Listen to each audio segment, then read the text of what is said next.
Now we have to find out cube root of the following even number. हम दी हुई संख्याओं के घनमूल ज्ञात करेंगे। पहली संख्या क्या है? 2190, 2197। तो इसका मान क्या ज्ञात करना है? घनमूल ज्ञात करना है, यानी कि 2197 का हमें क्यूब रूट ज्ञात करना है। यह ज्ञात संख्या ये हमें ज्ञात करना है, यानी कि 1 से ज्ञात करने हैं, है ना? ये 1 से ज्ञात करने हैं। अब यहाँ हम इसका सबसे पहले क्या निकालेंगे?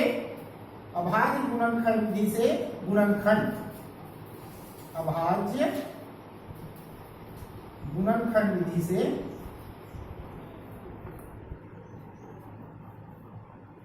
गुणनखंड, है ना? गुणनखंड निकालेंगे तब क्या होगा? 2197 को यहां लिखते हैं, अब इसको भाग देते हैं, है ना? तो सबसे पहले किस संख्या से भाग दें? या तो क्या है? विषम है, नहीं जाएगा, 2 से नहीं जाएगा, 3 से, 3 से। तो ऐसी कौन सी संख्या है? मान लो हम 13 से भाग देते हैं, है ना? तो क्या होगा? 13 एकम में 13 हुआ, बचा 8, 897 हुआ। अब किस संख्या से गुना करें कि इससे ज्यादा ना हो? 6 से गुना करें, है ना? 6 से गुना करते हैं तो क्या होगा? 13 छक्के 6 एकम 6 दिया 18 का 8, हासिल है 1, है ना? 6 एकम 6 और ये 7, ये 89 बचा, है ना? 89 में क्या बचा? 89 1 बचा, है ना?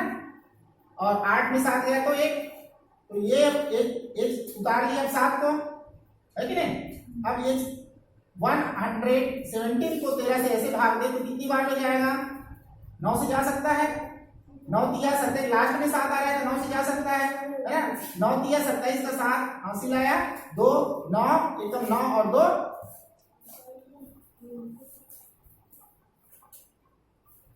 ये नहीं जाएगा, इससे 9 से नहीं जाएगा। तो ऐसा देख सकते हैं हम इसको 169 जो है 13 से भाग नहीं भाग देना है, 13 से देख देखते हैं। तो 13 एकम 13 हुआ, 3 आया और 13 के 39 एग्जैक्ट, है ना? ठीक, तो यहाँ 2197 का जो मान आया है कितना आया? 13 गुना 13 गुना 13। अब ऊपर में हम देख सकते हैं, पहले इस इक्वेशन में, पहला समीकरण में इसमें रखें 3 अंडर रूट 2197, इसका मान होगा अंडर रूट 13 गुणित 13 गुणित 13, ये 3 घात के रूप में। अब तो ये 13 का घात क्या हो जाएगा? 3 करने के रूप में, है ना? इसका मान कितना होगा? अब इसको हटा के लिख दो, 13 का घात 3 पूरे का घात 1/3 के रूप में लिखा जा सकता है ना? तो यह मान जो होगा 13 का घात 3 गुणित 1/3, 3 कैंसिल, यहाँ 13 का घात 1 अर्थात 13 हुआ। यहाँ इसका मान जो है कितना आया? यहाँ x का मान जो है 13 प्राप्त हुआ, अर्थात 2197 का घनमूल जो है वह क्या होगा? ये 13 होगा। ठीक, समझ में आया? इसी प्रकार से हम दूसरी संख्या का भी ज्ञात कर सकते हैं। दूसरी संख्या क्या दिया हुआ है? दूसरी संख्या हमें दिया है 1331, है ना? तो इसका घनमूल निकालने के लिए क्या है? 3 करनी, ऐसा लिख सकते हैं, है ना? तो इसका मान हमको आप ज्ञात करना है ना? इसका मान हमें ज्ञात करना है, तो सबसे पहले क्या निकालेंगे? 1331 का गुणनखंड ज्ञात करेंगे अभाज्य गुणनखंड विधि से। तो अब देखते हैं कौन सी संख्या से भाग जाएगा।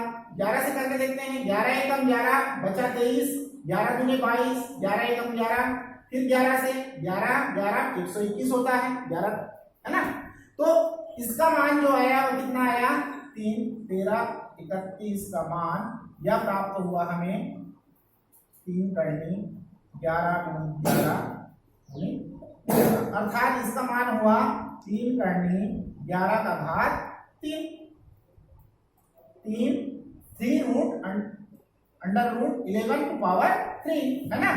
अब यहाँ इसका मान को हम इस रूप में घात के रूप में लिख लें, तो तो यहाँ घात के नियम से आप जानते हो a टू पावर n पूरे का घात n होता है, तो a टू पावर n गुना n होता है ना।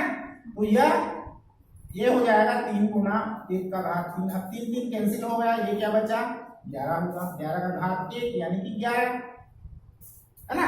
तो यहाँ पर इसका जो मान है वह क्या प्राप्त हुआ 11 प्राप्त हुआ, यहाँ पर इसका मान 13 प्राप्त हुआ। तो इस प्रकार 2197 का जो है घनमूल क्या है 13 है, और 1331 का घनमूल क्या है 11 है। इस प्रकार से दोनों सवाल हमारे सॉल्व हुए। इस प्रकार हम कह सकते हैं हमने यहाँ दिए हुए संख्याओं का घनमूल ज्ञात किया। ठीक है।